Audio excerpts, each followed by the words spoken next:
Hello बच्चों, कैसे हैं? उम्मीद करते हैं एकदम स्वस्थ होंगे और ज़बरदस्त होंगे। आज का जो टॉपिक पे चर्चा करने वाले हैं, फ्लोएम के बारे में चर्चा करेंगे, जो कि बहुत ही महत्वपूर्ण टॉपिक है। ठीक है, तो एकदम तैयारी के लिए एकदम लग जाइए आप लोग। और आपका जो नीट का एग्ज़ाम है बहुत ही करीब आ रहा है। धीरे धीरे एक एक महीना दो महीना कम होता जाएगा और ये पता नहीं चलता है। ठीक है, और पता न होने के रीजन से लापरवाही भी होती रहती है।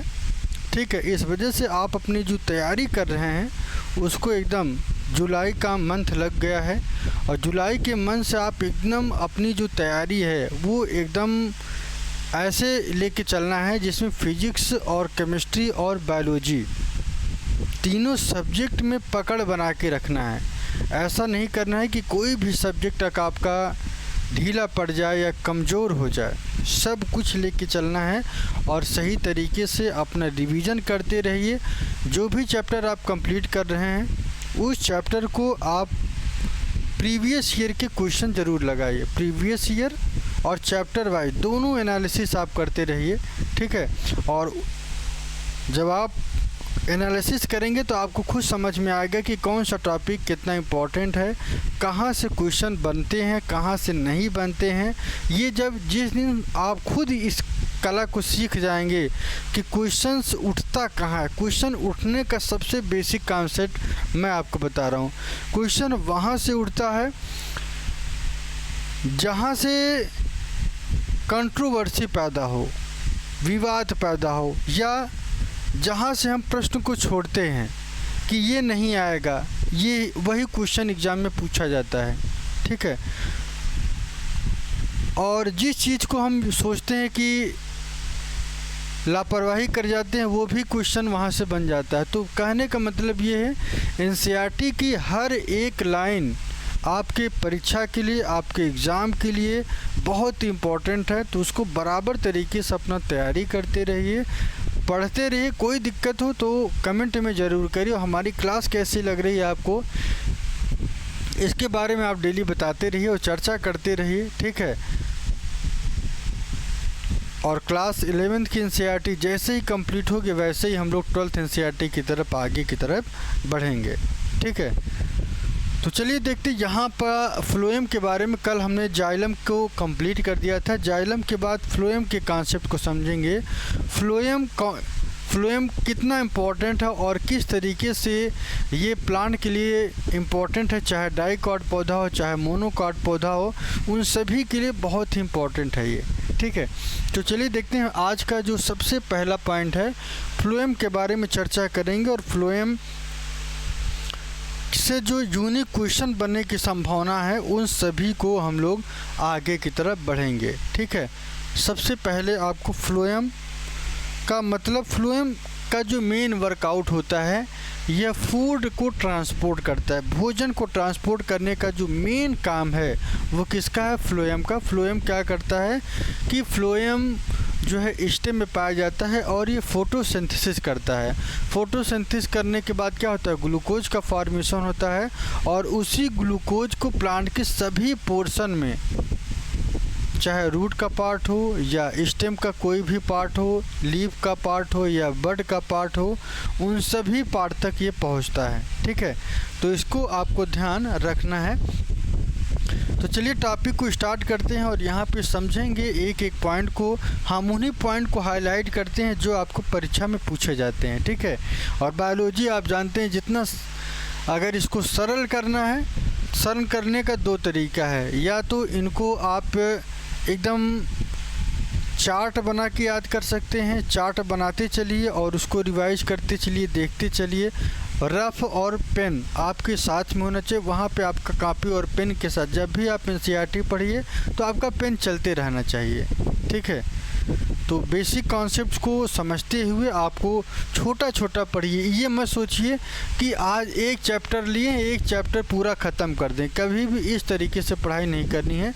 जब भी अपनी पढ़ाई करिए छोटा छोटा कॉन्सेप्ट पढ़िए, पहले वो क्लियर हो जाए, जितने कन्फ्यूज़न क्रिएट हो वहाँ पे उन सभी को समाप्त करके ही आपको आगे बढ़ना है। ठीक है, तो चलिए फ्लोएम की बात करते हैं। फ्लोएम इट ट्रांसपोर्ट फूड, ये भोजन का ट्रांसपोर्ट करता है, फूड का ट्रांसपोर्टेशन करता है ग्लूकोज प्रोड्यूस्ड इन लीव। अब प्रश्न ये है कि ग्लूकोज बनता कहाँ, ग्लूकोज कहाँ बनता है, लीव्स में बनता है। कहाँ बनता है, जो पत्तियाँ होती हैं उसमें ग्लूकोज का फॉर्मेशन होता है through the process of photosynthesis.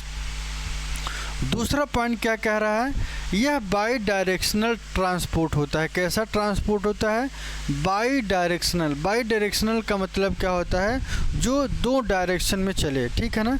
By directional का मतलब क्या होता है, एक नीचे की तरफ, एक पोर्शन क्या होता है ऊपर की तरफ और दूसरा पोर्शन किधर हो, नीचे की तरफ हो, और ये यहाँ से डिवाइड हो रहा है। कहाँ से, मान लीजिए ये लीफ है, ये लीफ आपको दिख रहा होगा। इस लीफ की अगर हम बात करें तो यहाँ पे ग्लूकोज का प्रोडक्शन होगा। इस ग्लूकोज का प्रोडक्शन होने के बाद ये यहाँ पे आएगा, स्टेम में आएगा, और स्टेम से ज़मीन के अंदर जाएगा। जहाँ तक रूट की शाखाएं होंगी वहाँ तक भोजन ये क्या करेगा, ट्रांसपोर्ट करेगा, और ये अंतिम पॉइंट पर जो स्टेम का सबसे ऊपरी पॉइंट है यहाँ तक भोजन पहुँचता है, बर्ड तक मिलता है, ठीक है। तो इस बात को आपको ध्यान रखना है कि जो भोजन का ट्रांसपोर्टेशन होता है फ्लोएम के द्वारा वो कैसा होता है, बाई डायरेक्शनल। ज़मीन के अंदर भी और ज़मीन के बाहर दोनों तरफ इनका क्या होता है, भोजन का ट्रांसपोर्ट होता रहता है। तो इस बात को आपको ध्यान रखना है, ठीक। चलिए इसके बाद आगे की तरफ चलते हैं। अगला स्लाइड क्या कहलाता है, फ्लोएम की अगर हम बात करें तो फ्लोएम को दो प्रकार से डिवाइड किया गया। पहला प्राइमरी फ्लोएम, पहला क्या है, प्राइमरी फ्लोएम है, और दूसरा सेकेंडरी फ्लोएम है। ध्यान रखिएगा, पहला प्राइमरी फ्लोएम, दूसरा सेकेंडरी फ्लोएम।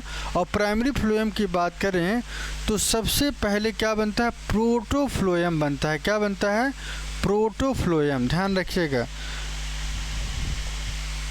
सबसे पहले क्या बनता है, प्रोटोफ्लोएम बनेगा, और प्रोटोफ्लोएम के बाद प्राइमरी फ्लोएम का जो दूसरा पार्ट है उसे हम क्या कहते हैं, मेटाफ्लोएम कहते हैं।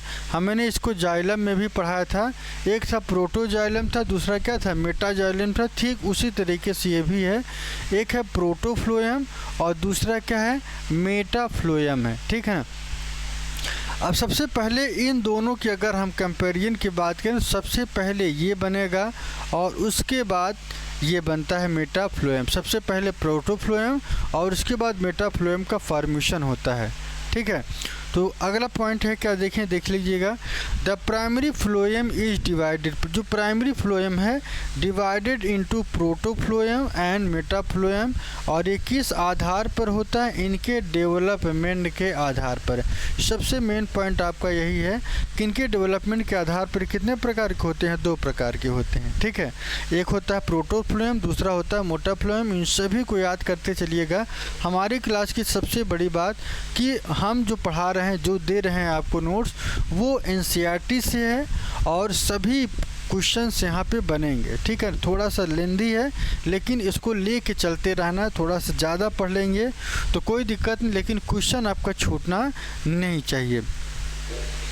दूसरा सेकेंडरी फ्लोएम की बात करें तो secondary phloem form from the vascular cambium. ध्यान रखिए, ये क्या बनाता है, वैस्कुलर कैम्बियम बनाता है ड्यूरिंग द सेकेंडरी ग्रोथ। ये तब बनाता है जब किसी भी प्लांट में सेकेंडरी ग्रोथ होता है, द्वितीयक वृद्धि होता है, और द्वितीयक वृद्धि में रिंग बनते हैं, एनुअल रिंग का फॉर्मेशन होता है। जाइलम फ्लोएम हर साल एक एक रिंग बनाते हैं, जिसे क्या कहते हैं, वैस्कुलर बंडल कहा जाता है। वैस्कुलर बंडल में हर साल एक रिंग का फॉर्मेशन होता है। तो ये कब होता है, सेकेंडरी ग्रोथ के समय, ठीक है। तो उम्मीद करते हैं ये वाला कॉन्सेप्ट आपका क्लियर हो गया होगा। इसके बाद कुछ फ्लोएम के कंपोनेंट्स की बात करते हैं। फ्लोएम में 4 कंपोनेंट है। कौन कौन कंपोनेंट हैं, एक है आपका सीव ट्यूब का एलिमेंट है, दूसरा फ्लोएम पैरेन्काइमा, तीसरा कंपेनियन सेल, और चौथा जो है फ्लोएम फाइबर। 4 प्रकार के होते हैं।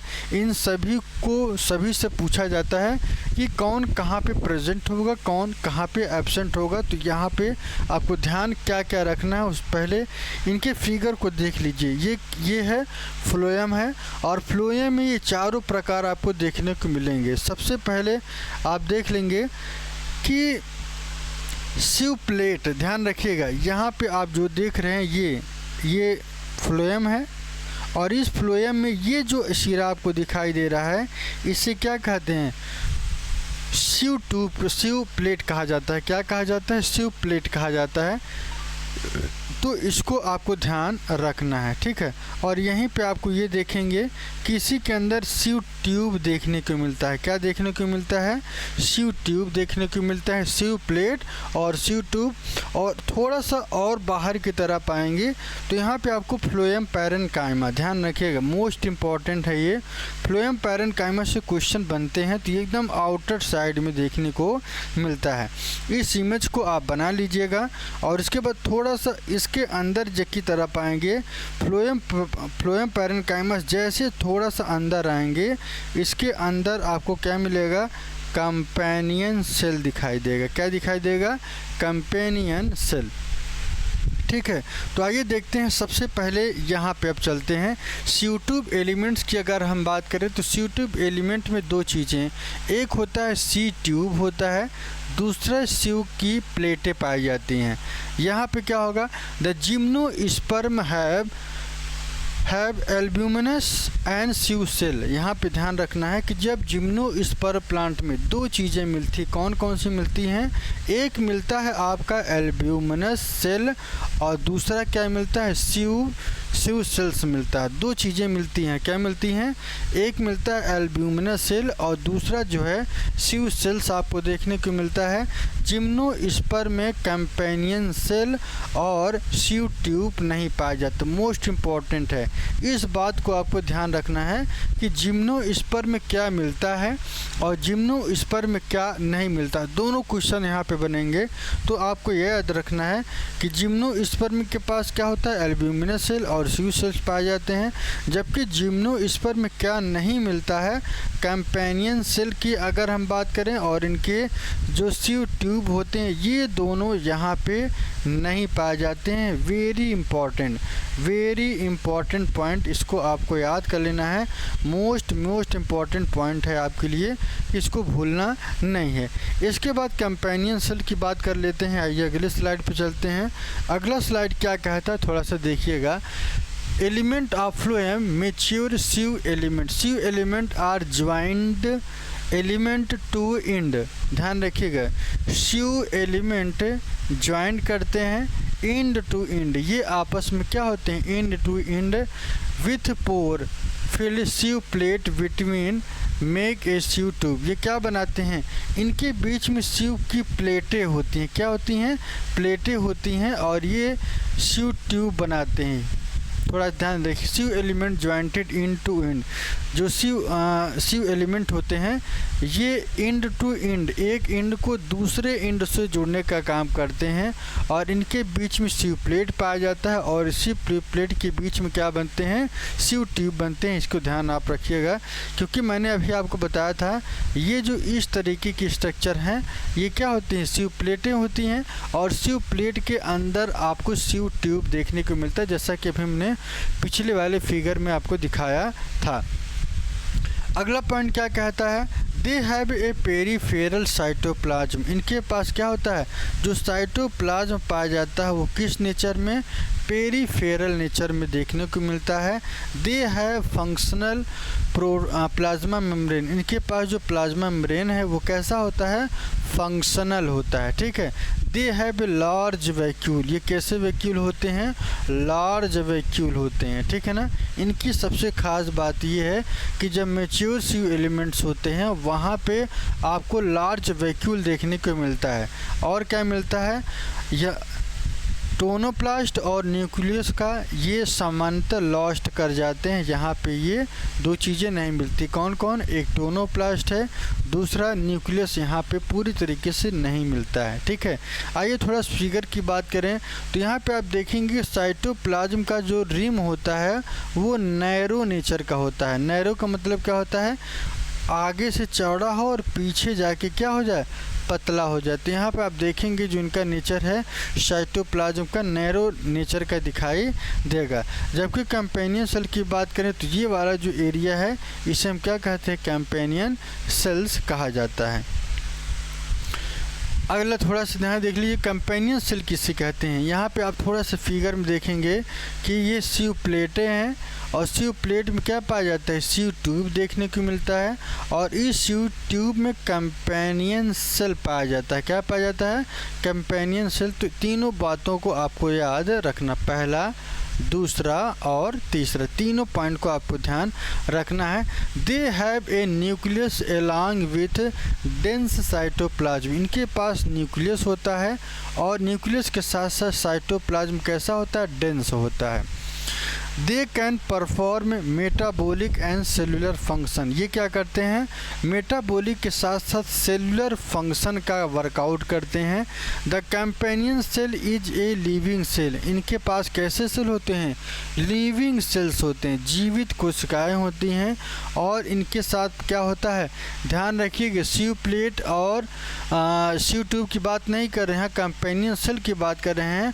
और कंपेनियन सेल में इनका जो सेल होता है लार्ज होता है, लार्ज के साथ साथ इलॉन्गेटेड न्यूक्लियस भी आपको देखने को मिलेगा। This nucleus also control the activity of सीव tube element. ये क्या करता है, सीव ट्यूब के एलिमेंट को क्या करता है, एक्टिविटी को ये न्यूक्लियस क्या करता है, कंट्रोल करता है। तो इसको आपको ध्यान रखना है, ठीक है। चलिए अगला पॉइंट की तरफ चलते हैं। They are specially parenchymatous cell. ये कैसे सेल होते हैं, पैरेनकाइमेटस, स्पेशली कैसे होते हैं, पैरेनकाइमेटस सेल। बहुत इंपॉर्टेंट है, इनका जो सबसे जनरल फीचर है कि कंपेनियन सेल में क्या आपको देखने को मिलेगा, कंपेनियन सेल में आपको इनका जो नेचर है वो पैरेनकाइमा का बना होता है। जैसे कि मैंने आपको मेरिस्टेमेटिक सेल का पहला पार्ट क्या था, पैरेनकाइमा था, वहाँ पे मैंने आपको डिटेल में बताया था। They are closely associated with sieve tube element. ये किसे, सीव ट्यूब एलिमेंट के साथ क्या होते हैं, जुड़े रहते हैं। ये नॉन कंडक्टिंग होते हैं, ध्यान रखिएगा। कंपेनियन सेल एक ऐसी सेल होती है जो कंडक्टिंग नहीं बल्कि कैसी होती है, नॉन कंडक्टिंग सेल होती है। इन जिम्नोस्पर्म की बात करें तो मैंने अभी आपको पहले ही बताया था, जैसे सीव ट्यूब और सीव प्लेट नहीं पाया जाता है वैसे ही एल्ब्यूमिनस सेल तो मिलता है, लेकिन यहाँ पे किसके स्थान पर, इंस्टेड ऑफ कंपेनियन सेल। ये याद रखना है आपको कि जिम्नोस्पर्म में albuminous cell are present instead of companion cell. ध्यान रखिए कि ये कहाँ पे मिलता है, इंस्टेड ऑफ कंपेनियन सेल के स्थान पे ये आपको देखने को मिलेगा। इसके बाद थोड़ा सा और आगे की तरफ चलते हैं। कंपेनियन सेल्स की बात करें तो कंपेनियन सेल और क्या कहता है, इनका थोड़ा सा फिगर देख लीजिए। ये आप जो देख रहे हैं क्या है, कंपेनियन सेल है, ठीक है। इस कंपेनियन सेल की बात करें तो ये वाला जो एरिया है यहाँ पे आप देखेंगे, ये इस वाले प्लेट को क्या कहते हैं, इसे सीव प्लेट कहा जाता है। थोड़ा सा और नीचे आएंगे तो प्लाज्मोडेस्माटा दिखाई देगा जो एक दूसरे को क्या करता है, जोड़ता है। और ये वाला सेक्शन और ये वाले सेक्शन को क्या कहते हैं, सीव ट्यूब एलिमेंट कहा जाता है। इनका फिगर बनाते चलिए, फिगर जितना ही अच्छा बनाएंगे, जितना रफली बनाते हुए याद करते रहेंगे उतना ही ज़्यादा आपको ये ज़्यादा समझ में आएगा, ठीक है। चलिए सीव ट्यूब मेंबर की बात करें तो यहाँ पे आप देखेंगे सीव ट्यूब के ये जो एरिया है सीव ट्यूब के मेंबर हैं, और ये वाला जो एरिया है कंपेनियन सेल है, और ये वाला जो एरिया है प्लाज्मोडेस्माटा है, ठीक है ना। और इनके बीच में ये आपको कनेक्शन जोड़ने का काम करते हैं, तो इसको आपको ध्यान रखना है। Longitudinal wall between the companion cell and sieve tube are connected by, ये पिट फील्ड के द्वारा क्या होते हैं, कनेक्टेड होते हैं। The companion cell are sieve tube element maintain close cytoplasm connections with each other through plasmodesmata के द्वारा क्या करते हैं, एक दूसरे को ये जोड़ते हैं। The connection maintain the pressures gradient in sieve tube. Sieve tube में क्या होता होता है, ये प्रेशर जो बनता है उसको ये क्या करते हैं, मेंटेन करके रखता है कंपेनियन सेल। यहाँ तक किसी को कोई दिक्कत हो, कोई बात पूछना हो तो आप हमसे बता सकते हैं, ठीक है। चलिए आगे की तरफ चलते हैं। और फ्लोएम का पैरेन्काइमा, फ्लोएम पैरेन्काइमा की अगर हम बात करें तो डेंस साइटोप्लाज्म, सबसे ख़ास बात यह है कि इनका जो साइटोप्लाज्म होता है एकदम डेंस नेचर का मिलेगा। फ्लोएम पैरेन्काइमा ये जो सबसे आउटर एरिया है इसे हम क्या कहते हैं, फ्लोएम पैरेन्काइमा कहा जाता है। ये कैसे होते हैं, इलोंगेटेड होते हैं। इलोंगेटेड का मतलब क्या होता है, लंबा होता है, ठीक है। और इसमें जो इंड आपको देखने को मिलेगी टैपरिंग और सिलेंड्रिकल। टैपरिंग का मतलब क्या होता है, जो आगे से चौड़ा हो और नीचे आके पतला हो जाए, इधर भी आके पतला हो जाए, ऐसे कैरेक्टर को क्या कहते हैं, टैपरिंग और सिलेंड्रिकल सेल। साइटोप्लाज्म की मैंने बताया कि कैसे होते हैं। यहाँ पे साइटोप्लाज्म डेंस नेचर का देखने को मिलेगा। न्यूक्लियस यहाँ पे आप प्रेजेंट होता है। और मोनोकॉट में फ्लोएम पैरेन्काइमा मोस्ट इम्पॉर्टेंट है। यही इम्पॉर्टेंट है कि फ्लोएम पैरेन्काइमा कहाँ पे अनुपस्थित होता है, मोनोकॉट में पूरी तरीके से एब्सेंट पाया जाता है। इसको आपको ध्यान रखना है, ठीक है ना। इसके बाद यहाँ पे सेलुलोजिक वाल पाया जाता है। सेलुलोजिक वाल के साथ साथ पिट्स पाए जाते हैं। प्लाज्मोडेस्माटा कनेक्शन बिटवीन द, ये एडजेसेंट सेल के बीच में क्या करता है, दो सेलों को जोड़ता है। Store food like resin, latex and mucilage, resin, latex और म्यूसिलेज का ये फंक्शन काम करता है, ठीक है। चलिए आगे की तरफ बात करते हैं।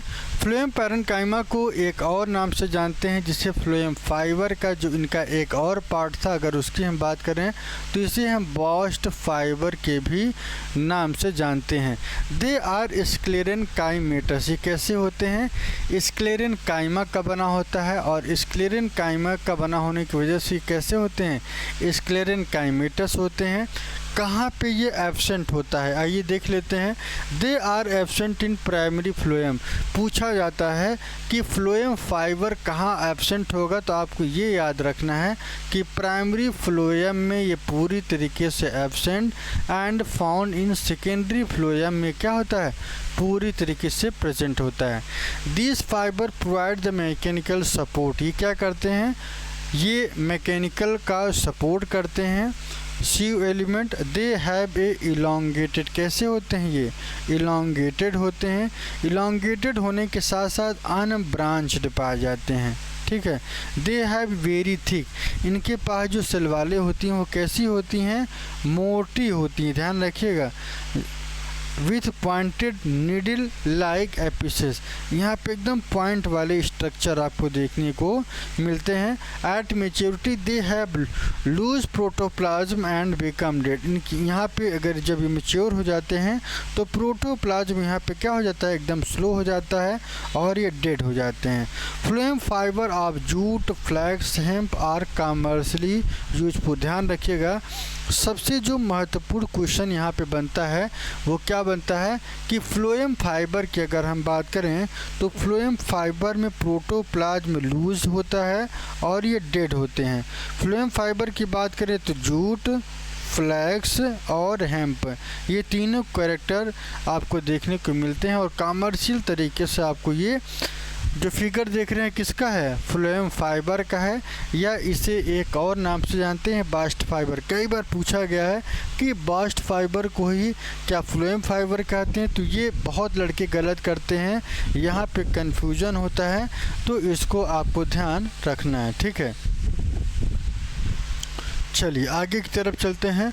अगला टिश्यू सिस्टम क्या होता है। Types of tissue system based on location and structure.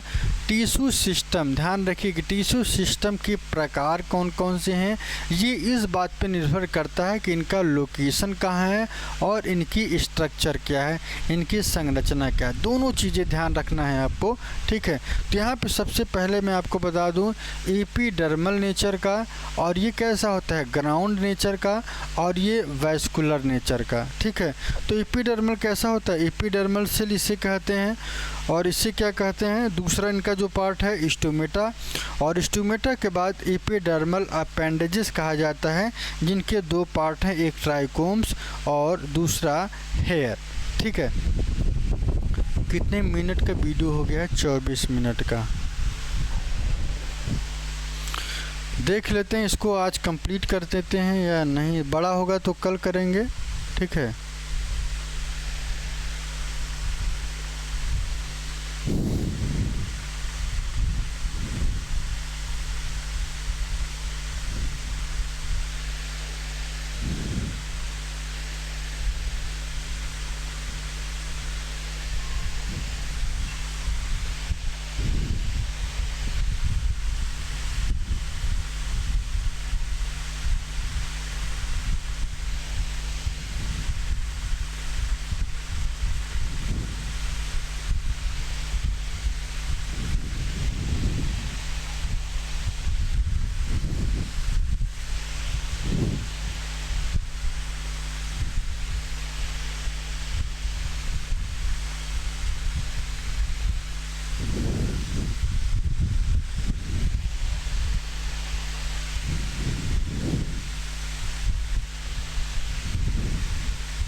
चलिए इसको भी देख लेते हैं।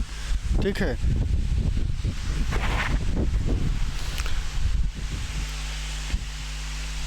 सबसे पहले इनके टिश्यू सिस्टम किस आधार पर डिवाइड हैं? लोकेशन। ध्यान रखिएगा, ये दो पॉइंट याद रखना है, लोकेशन और इनकी स्ट्रक्चर। यही दो ऐसे पॉइंट हैं जो इनको क्या करते हैं, थोड़ा सा अलग करते हैं। कैसे अलग करते हैं? एक होता है आपका एपिडर्मल होता है, दूसरा ग्राउंड होता है, तीसरा क्या होता है, वैस्कुलर होता है। एपिडर्मल की बात करें तो एपिडर्मल में दो चीज़ें होती हैं। एपिडर्मल, ध्यान रखिएगा, एपिडर्मल में एपिडर्मल सेल और एपिडर्मल के एक और पार्ट होता है जिसे हम क्या कहते हैं, स्टोमेटा कहते हैं। और इसकी एक और पार्ट होते हैं जिसके एपिडर्मल अपेंडेजेस, जो सहयोग करते हैं। कौन कौन करता है? ट्राइकोम्स और हेयर। दो ऐसे कैरेक्टर हैं जो इनको अपेंडेज के अंतर्गत है। तो आइए एक एक देखते हैं। सबसे पहले एपिडर्मल, फिर ग्राउंड, फिर वैस्कुलर। तो सबसे पहले एपिडर्मल का मतलब क्या होता है? एपी का मतलब क्या होता है? जो सबसे ऊपरी परत हो। कौन सी हो? टिश्यू सिस्टम की वह परत जो सबसे एकदम ऊपर पाई जाती है। आप यहाँ पे थोड़ा सा इस फिगर को आप देखेंगे तो इसे क्या कहते हैं? एपिडर्मल सेल कहा जाता है। They are parenchymatous. ये कैसे होते हैं? पैरेनकाइमा का बना होता है। पैरेनकाइमा यहाँ पे प्रेजेंट होगा। लिटिल साइटोप्लाज्म, यहाँ पे साइटोप्लाज्म की बात करें तो बहुत ही कम मात्रा में आपको देखने को मिलेगा। Lining the cell wall, cell wall के पास लाइनिंग होती है। They have a large vacuole, यहाँ पे आप देखेंगे जो वैक्यूल दिखाई दे रहा है, बड़े बड़े साइज की क्या हैं, वैक्यूल्स दिखाई दे रहा है। Cell are lined by the cuticle, cell के साथ में क्या होता है, क्यूटिकल आपको देखने को मिलेगा। ये जो एरिया आप देख रहे हैं इस एरिया को क्या कहते हैं, क्यूटिकल कहा जाता है। ठीक है, चलिए, इट इज वैक्सी, ये कैसा होता है, वैक्स की वैक्सी होता है और ये थिक लेयर की बनत होती है। Present the outside epidermis, prevent the loss of water, ये पानी को क्या करता है, रोकने का काम करता है। और ये कहाँ पे एब्सेंट होता है, रूट में एपिडर्मल सेल एब्सेंट होता है। यही सबसे, यहाँ पे आपको केवल इसी बात को याद रखना है कि कहाँ पे ये एब्सेंट होता है। मिलता सब जगह है लेकिन मिलता कहाँ पे है, सब जगह, लेकिन एब्सेंट कहाँ होता है, रूट सिस्टम में ये पूरी तरीके से एब्सेंट देखने को मिलेगा। इसके बाद एपिडर्मल सिस्टम की अगर हम बात करें तो स्टोमेटा भी आपको देखने को मिलता है। स्टोमेटा आपको कहाँ दिखाई देता है, थोड़ा सा ध्यान रखिएगा। स्टोमेटा की अगर हम बात करें तो स्टोमेटा एपिडर्मिस ऑफ लीफ, जो पत्तियां होती हैं उनके सबसे ऊपरी सतह पर आपको देखने को मिलेगा। ये आप देख रहे हैं, इसे हम क्या कहते हैं, स्टोमेटा कहते हैं। और ये स्टोमेटा कहाँ पे देखने को मिलेगा, लीफ से देखने को मिलते हैं, ठीक है ना। और ये इनका जो मेन वर्कआउट है, ये रेगुलेट करते हैं किसको, ट्रांसपायरेशन और गैसियस एक्सचेंज, दो ऐसी प्रक्रिया हैं जिनको ये क्या करता है, रेगुलेट करता है, कंट्रोल कर लेता है। स्टोमेटल अपैरेटस कंसिस्ट ऑफ, दो तीन प्रकार के, पहला मैंने आपको बताया स्टोमेटल पोर, दूसरा क्या होता है गर्ड सेल, और तीसरा जो है सब्सिडियरी, क्या कहलाता है, सब्सिडियरी सेल्स कहलाते हैं। स्टोमेटल, गर्ड सेल और सब्सिडियरी, ध्यान रखिएगा, 3 पॉइंट ऐसे हैं जो आपको याद रखना है।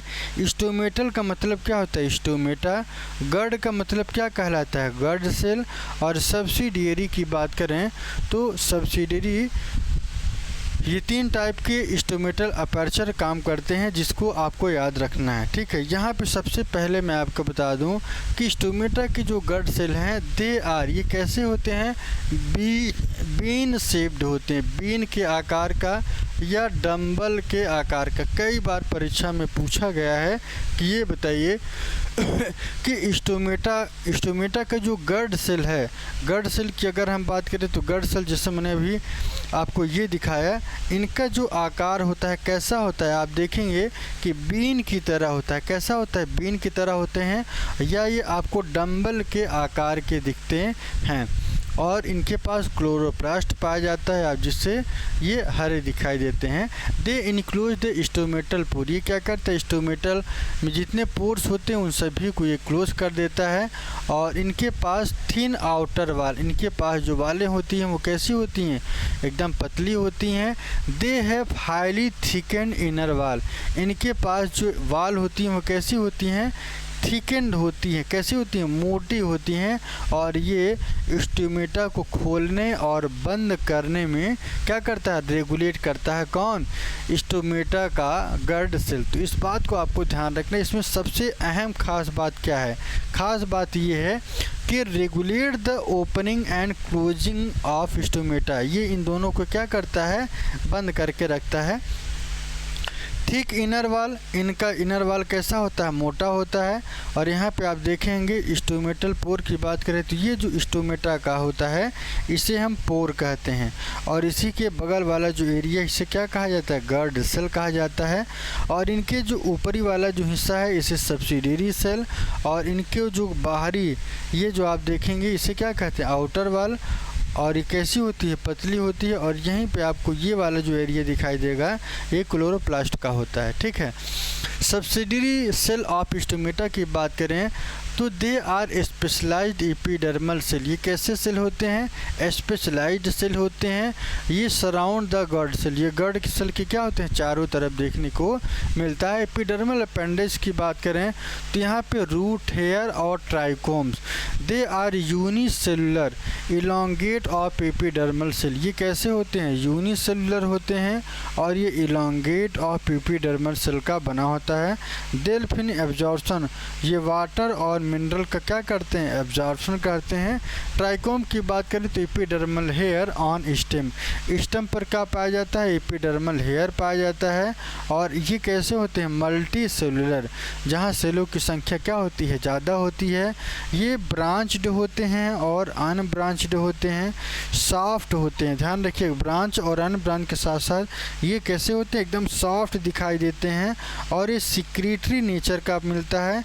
Prevent the water loss due to transpiration, जब यहाँ पे ट्रांसपायरेशन की प्रक्रिया होती है तो ये वाटर को क्या करते हैं, लॉस करने का काम करते हैं। ठीक है, तो इसको आपको ध्यान रखना है।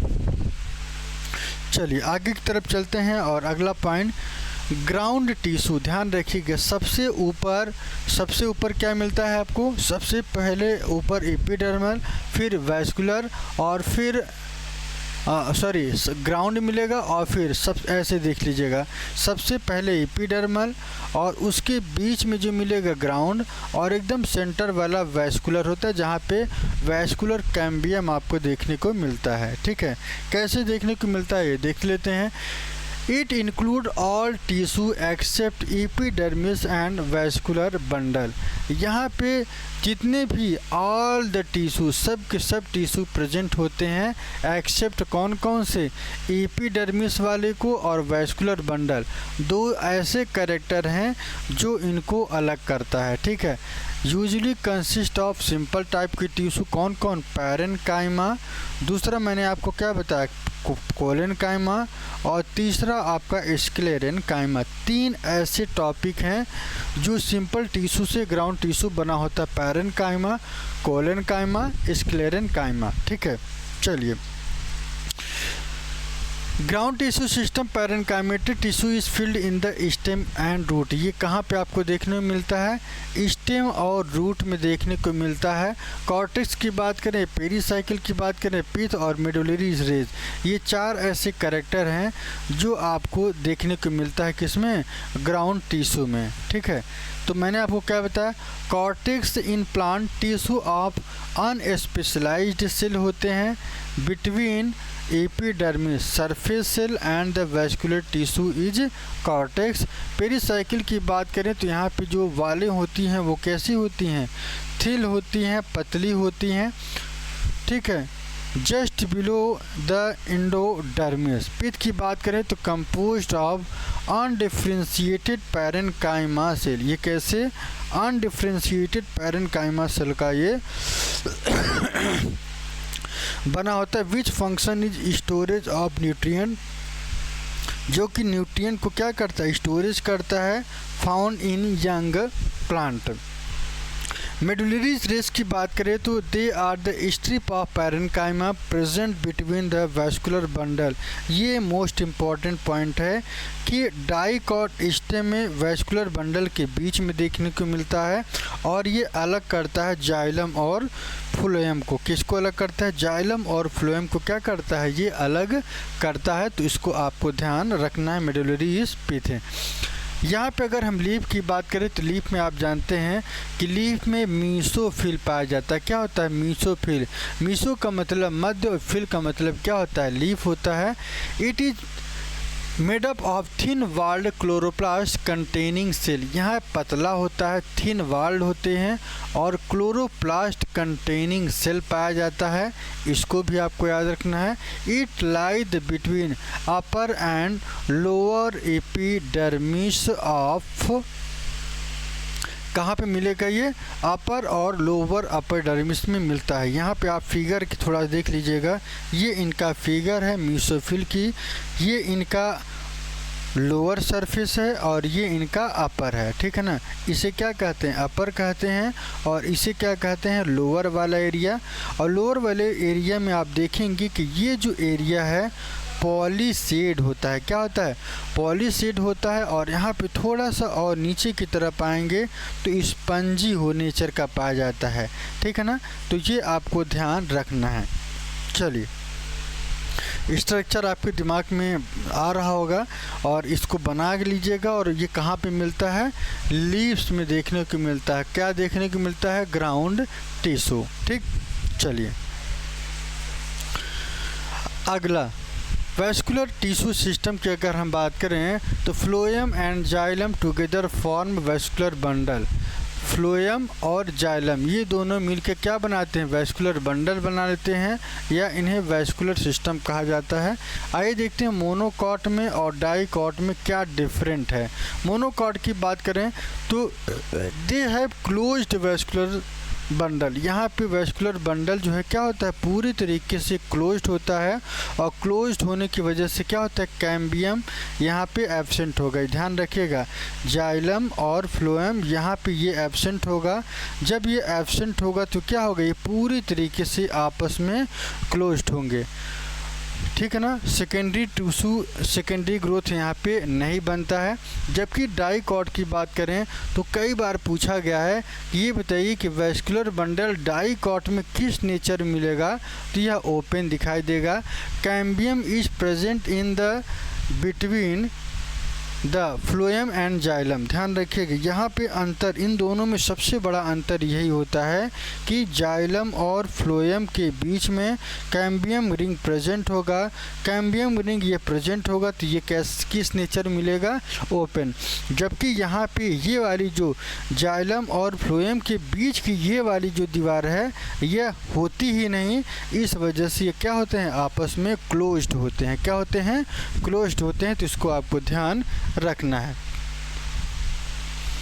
आइए, अरेंजमेंट के आधार पर वैस्कुलर बंडल दो प्रकार के होते हैं। एक होता है रेडियल, कैसा होता है, रेडियल नेचर का। दूसरा क्या होता है, कॉन्जॉइंट नेचर का।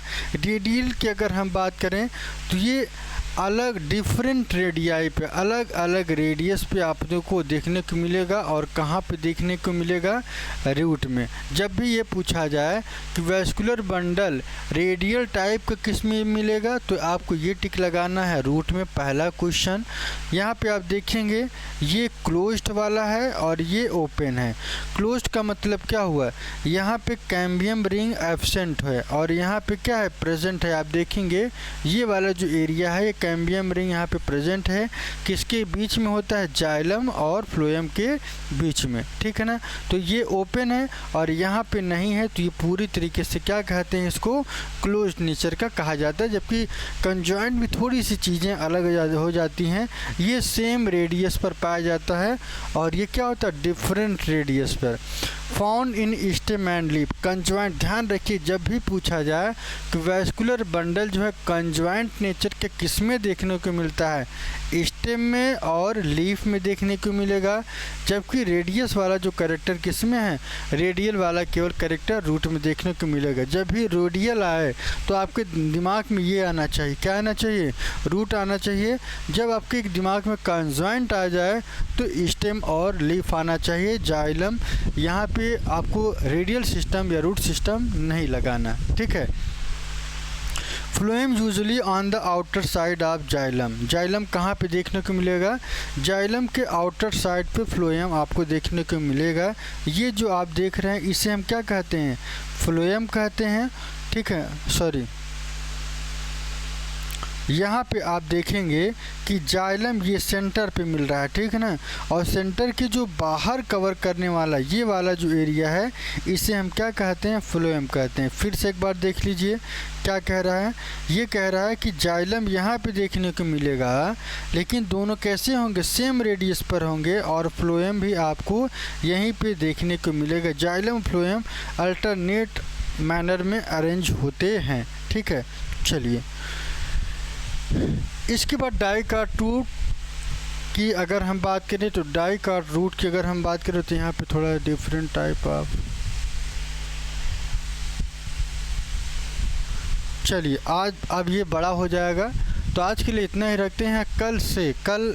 कल की जो क्लास होगी ठीक इसके आगे होगी, यहाँ से हम लोग आगे की तरफ चलेंगे। ये वाला याद रख लीजिएगा, यहाँ से कल की क्लास हम रेगुलर आगे की तरफ लेके चलेंगे। तो जो बच्चे चैनल पे नए हैं चैनल को सब्सक्राइब कर दे, बेल आइकन को दबा दे ताकि नोटिफिकेशन बराबर मिलता रहे, ठीक है।